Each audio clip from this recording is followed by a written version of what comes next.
Machado, economista, amigo de la casa, motivo de consulta recurrente. Federico, ¿cómo te va? El gusto de saludarte como siempre, como casi todos los días acá Guada y Leandro. Falta 1 hora 40 para la cadena de Javier Milei. ¿Expectativas con respecto a los anuncios económicos que pueda realizar el presidente, Fede? Bueno, buenas tardes, chicos. Bueno, primero lo evidente, porque lo anunció él mismo, va a hablar del tema fiscal, ¿no es cierto? Se Sí. cumple el primer trimestre con superávit financiero.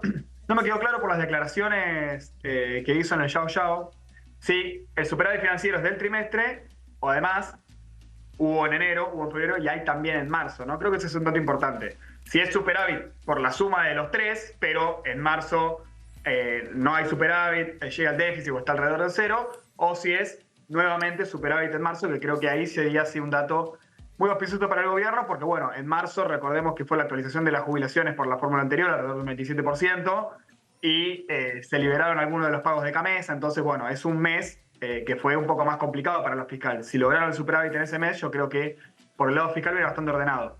Hay que ver después si hay algún anuncio de índole cambiaria, ¿no? Que sabemos que es un tema al que el gobierno un poco le escapa. ¿Cuándo va a ser la liberación del cepo? ¿Cuál va a ser el régimen posterior una vez que se abra ese cepo? ¿Cómo va a ser ese proceso de unificación?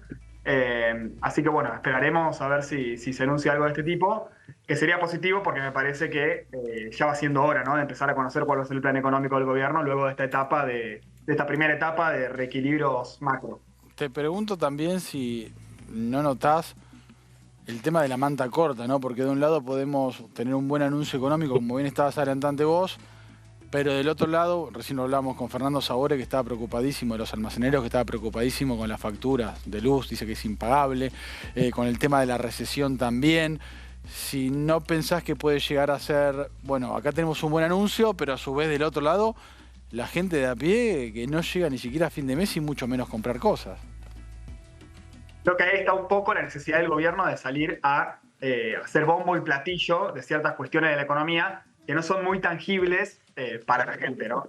Porque evidentemente no necesitaría el gobierno hacer una cadena nacional si todos estuviéramos percibiendo un mejoramiento de la economía. Claramente no lo estamos percibiendo porque no lo hay en la vida real de la gente.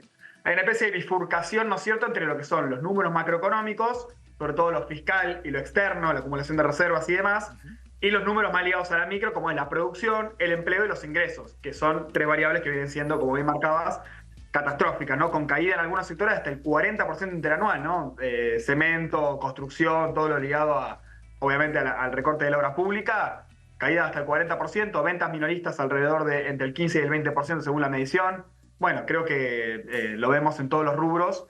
Una recesión muy importante que el FMI calcula que va a ser alrededor del 2,8%. A nosotros los cálculos nos dan muy por encima de eso. Incluso en un escenario optimista, suponiendo que la recuperación arranca al comienzo del segundo semestre, nosotros vemos una caída en total del año del 6% respecto al año pasado.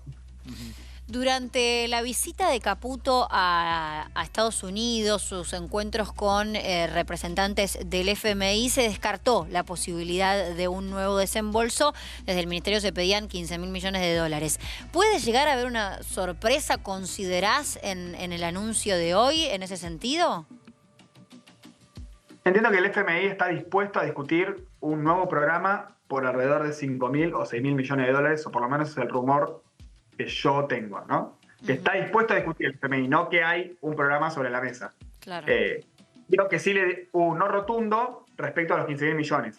Y tiene un problema el gobierno, que es que si la situación es esa, que el FMI está dispuesto a discutir un programa por 5.000 millones, ¿cuál es el programa que van a discutir? Porque probablemente el programa del FMI no sea el mismo que el programa que tiene el gobierno en la cabeza, ¿no? El FMI es muy partidario de tasa de interés alta y libre flotación cambiaria, y al gobierno lo vemos más apuntando a un esquema más rígido, ¿no? Ya sea una dolarización en el extremo o al menos una especie de neoconvertibilidad o algo por el estilo.